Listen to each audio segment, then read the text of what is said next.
She stood on the edge of a rocky cliff, heart racing, shouting into the sea wind, "If he dares celebrate her birthday again, I'll pack up and leave this godforsaken island myself." And hey, I just noticed, have you subscribed to the channel yet? Don't miss what's coming next. The first time around, we made the wrong choices. My cousin Emma and we both got married on the same day. She married a quiet, brooding naval officer named Samuel. I ended up with Gabriel, a bookish accountant from the machinery factory.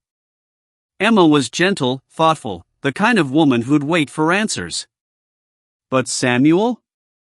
He missed their first anniversary to celebrate another woman's birthday. Emma just wanted the truth. He claimed he had a clear conscience. That one fight started a 50-year Cold War between them, no resolution, just cold silence. As for me, I had a fire in me. I never had the patience for quiet types like Gabriel. He hated my loud voice, my clothes, everything. We fought constantly, and barely made it a year before we divorced. So when I woke up again, back on the day of our weddings, I knew what I had to do. This time, I wouldn't let history repeat itself. My mom was chasing the train, yelling, "You troublesome girl. Instead of marrying a good accountant, you're running off to that island?" What did I do to deserve this? I felt a sting in my chest, but I held firm. This was the only way to protect Emma. Bird Island was remote, bleak, and Samuel? He was cold and not easy to deal with. But if I could make it work, great. If not, I'd leave. I wasn't afraid of hard choices. Emma, though, wasn't built for that life. Last time, she withered there alone, misunderstood. She didn't deserve that. So I packed my bags and told her, "You marry Gabriel. He's boring, but at least he's nearby and safe. Samuel. I'll handle him." Emma looked torn, biting her lip. "But he's not easy, Laura. And that girl who grew up with him." I waved it off. "Who cares? We're not weak. I'll try, and if it goes wrong, I'll fight back." Emma finally smiled, touched my forehead and sighed, "You." So off I went. I left her behind with Gabriel, and boarded the train for Bird Island. I didn't expect my mom to find me before I left, but there she was, running alongside the train. "I left you a letter." I yelled back. "I'm getting married. If it doesn't work out, I'll come home myself." 3 days and 2 nights later, I arrived in Nan Province, seasick and exhausted. The boat ride was rough. By the time I reached the military outpost on Bird Island, I felt like death. And that's when I heard the sugary voice. "Samuel, why does it smell so weird here? I feel awful." I looked up. A delicate girl with perfect braids stood next to a tall, cold-faced man. It was Maria. And Samuel. I stood up, wiped my face, and said, "Samuel, I'm your fiancé, Laura. Here's the certificate. If everything checks out, find me a place to rest." I tossed my bag his way and walked past them. Behind me, Maria whimpered, "Does sister-in-law not like me?" "Oh, please." I turned, glared, and snapped, "Like you? I don't even know you. Samuel, are you a man or not? Get your act together." He didn't explain anything, just picked up my bag and followed me in silence. No wonder Emma suffered so much. Fast forward 2 days. The wedding was happening. Military wives had helped organize everything. No parents, no family, just comrades. As we stood there, Maria sniffled loudly. "I really envy Lara, she gets to marry Samuel through an arranged marriage. So lucky." Then she started sobbing. The courtyard went quiet. So I walked over, stood on tiptoe, and kissed Samuel right on the lips. Everyone stared. Yes, I'm lucky, I said, raising an eyebrow at Maria. Samuel's got a career, looks, and muscles. Only someone like me could handle that. Then I grinned and pinched Samuel's waist. Right, darling? He didn't say a word. Just blushed. Maria's voice trembled. I really did come to bless you both.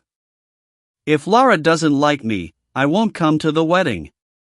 But Samuel, remember to pick me up tomorrow. We've spent this day together for years. Okay, Samuel nodded. What? Before I knew it, I had him flipped over my shoulder. The courtyard gasped. You want to go celebrate your little anniversary with her? I shouted. Try me. If you go, I go. Back home. Samuel slowly stood, coughed, then walked over and took my hand. Tomorrow, you'll come with me, he said firmly. Maria burst into tears and ran out. Later that night, in the wedding chamber, I sat on the bed, arms crossed. You planning to win me over with that gentle soldier act? Doesn't work on me. Samuel came in and tried to calm me down. I'll take responsibility. I want to live a good life with you. I stared. This isn't the Stone Age. If it works, fine. If not, we divorce. He didn't flinch. There was never anything between Maria and me. And there never will be. I'm not great with words, but I'll change whatever bothers you. Just tell me. Under the soft light, he looked so sincere. I felt my heart stir, but I didn't show it. Fine, I muttered. Just don't try anything. Of course, we ended up kissing.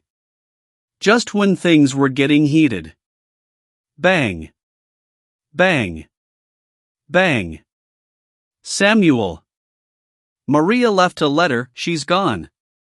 Samuel stiffened. You sleep. I'll go check.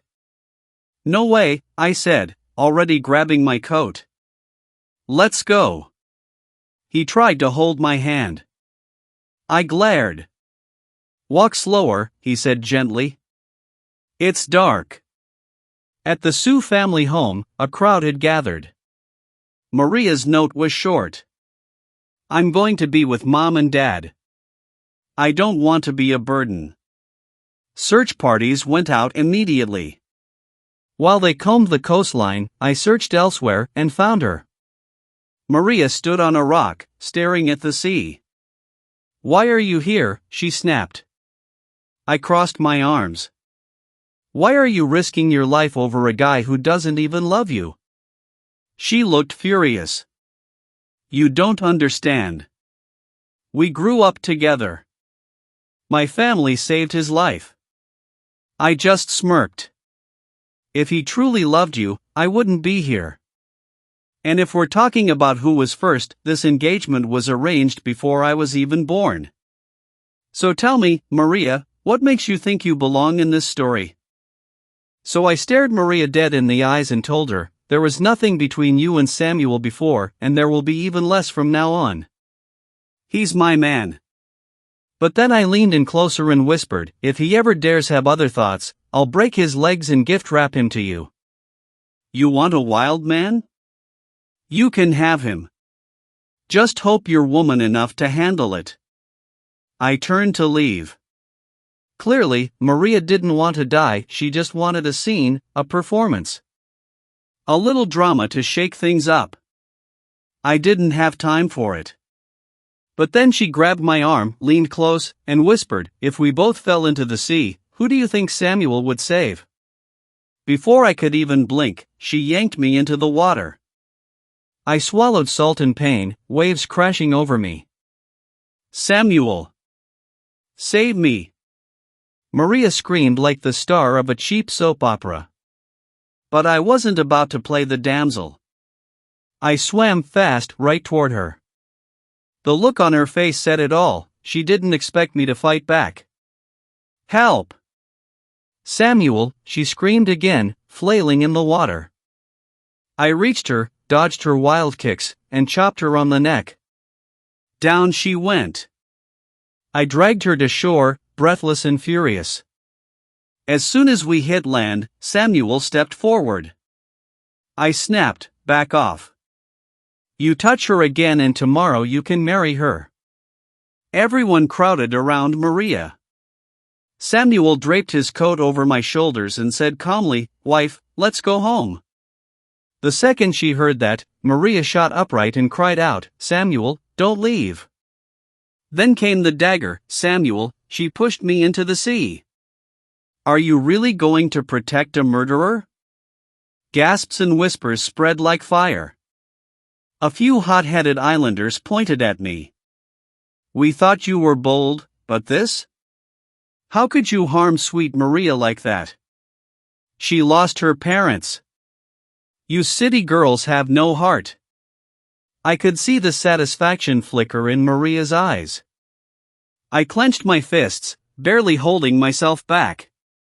Even Samuel, he looked like he was questioning me. I was ready to throw a punch and then file for divorce right after. But then, he stepped up. Calm, serious. "Lara wouldn't do that. I trust her. And Maria," he added, turning to her, "weren't you the swimming champion last year?" The crowd turned. "Wait, you're a swimmer? Then why scream for help?" Maria's face drained of color. I had a cramp. "Lara pulled me out, or I'd have drowned," she stammered, but it was too late. My rage exploded. I shoved Samuel's hand off me and slapped Maria hard. Then again. Her face turned red with handprints. She lunged at me with her nails out. I kicked her to the ground. "You want a schedule next time I hit you?" I snapped. Tears streamed down her face. "Samuel, you promised my parents you'd take care of me. How can you let your wife bully me like this?" The crowd looked confused now, unsure of who to believe. "But Samuel?" He stepped forward, squeezed my hand tight, and said loudly, "Let's investigate. If Lara pushed you, she'll face the consequences. But if she's innocent, no one better say another word against her." Everyone went silent. Some nodded. Others went to call the authorities. Maria sat there, pale, trembling.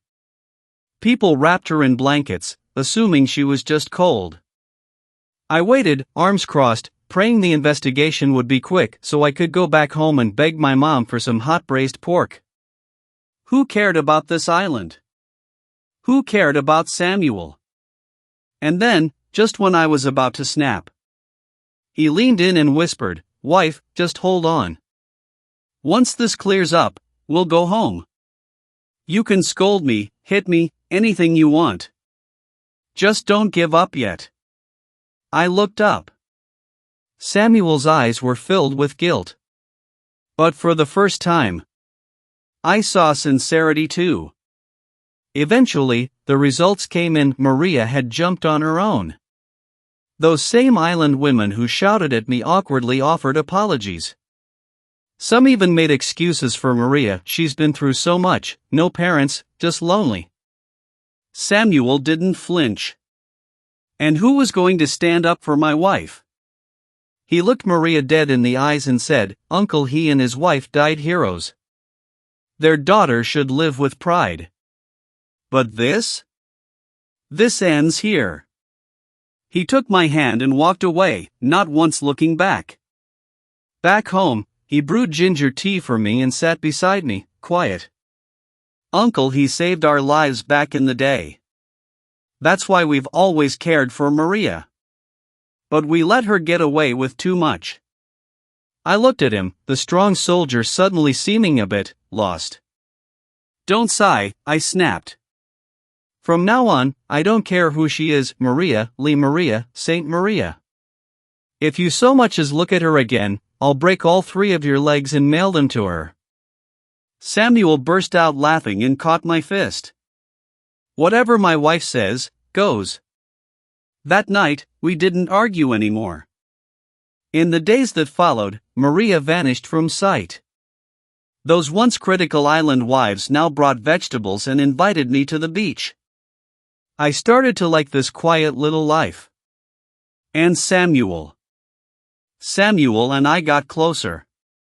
But one afternoon, I came home with a basket of oysters and saw Samuel pacing at the gate, holding something nervously. As soon as he saw me, he ran over, hugged me tight. "There you are." I was worried. The island ladies giggled. "Looks like our Lara is one lucky girl." Back inside, he handed me a letter. "Did we forget to call home after we got married? This came from your folks." My stomach sank. The oysters dropped. I didn't care anymore. I opened the letter, and sure enough, my mom's rage bled through every word. Swapping marriages with my cousin? That was strike 1. Running away and marrying without permission? Strike 2. No contact at all? Unforgivable. I sighed and tossed the letter aside. Let Samuel handle the fallout. Then I read the final lines. Emma had written them. She and Gabriel were happy. Really happy. And soon, I'd be meeting my little nephew. In our past lives, she never had children. I had none either, just a lonely old age. Now, she was glowing with joy. "You know," Samuel whispered, wrapping his arms around me, "your sister already has a kid. When are we having one?" I rolled my eyes. Shouldn't you be asking yourself that? Maybe you're the problem. Samuel didn't get mad. He just grinned, glanced at the oysters, and said, "All right. Let's fix that tonight." Needless to say, I didn't bring oysters home again. One day, Aunt Lee stopped by with some fish, and out of nowhere said, "Guess who I saw last night?" We all leaned in. "Who?" She grinned. "Maria. Holding hands with Diego. In the coconut grove." Someone gasped. "But Diego's married, with kids." And just like that, the island's peace was about to be shaken again. Aunt Lee slapped her thigh. "Told y'all. Just wait. Those two, Maria and Diego, won't last much longer."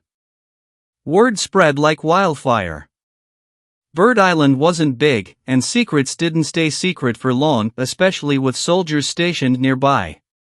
But neither Samuel nor I had time for gossip. He was busy with drills, and I was building something real, a future. We had this big idea, a food processing plant using island coconuts and seafood. A joint project with the military to boost local jobs and help the island thrive. Everything was going smoothly, until a typhoon almost tore the factory apart. Still, I rolled up my sleeves and got to work. What's a little storm? And then, of course, Maria showed up. In heels, a luxury dress, and draped in jewelry like she was heading to a party, not walking through debris. She smirked. "Oh, Lara," she sneered, "lost everything already?" I laughed. "Look who's talking, playing dress-up during a disaster." Maria twirled dramatically. "See, I used to think Samuel was dependable. But I've grown. A real man needs power, not just a uniform. You? Married, stressed, and still working." Her smugness lit my fuse. I shoved her, hard. "Still didn't learn your lesson from last time, huh?" I spat. "You want to leech off men, fine. But don't insult women who make it on their own. If I were you, I'd be too ashamed to even show my face." Her jaw dropped. "Diego won't let you get away with this." "Oh?" I raised an eyebrow. Let's see who he stands with then. And just like that, a stern voice interrupted, enough. Commander Jean had arrived, with Samuel and Diego flanking him. Maria, the commander snapped, this factory is for the people. Who gave you the right to interfere? He turned to Diego. And what's going on between you two? Diego's face turned ghost white. Commander, I don't know this woman. Maria's eyes widened in betrayal.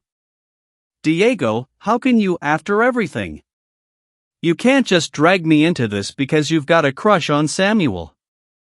Diego hissed. Maria's voice cracked.